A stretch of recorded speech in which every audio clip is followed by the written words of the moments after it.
నిర్ణయం తీసుకొని 42% బీసీలకు రిజర్వేషన్లు పార్టీ పరంగా ఇవ్వాలని చెప్పేసి ఈరోజు ఎలక్షన్లోకి, స్థానిక సంస్థల ఎలక్షన్లోకి డిసెంబర్లో నిర్వహించాలని ముందుకు వస్తా ఉన్నది.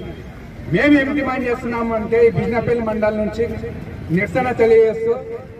ఈ శీతాకాల పార్లమెంటు సమావేశాల్లో మరి కాంగ్రెస్ పార్టీ దేశవ్యాప్తంగా ఎక్కడైతే ఎంపీ స్థానాలు ఉన్నారో ఆ ఎంపీలందరినీ కూడగట్టుకొని పార్లమెంటులో ఈ 42%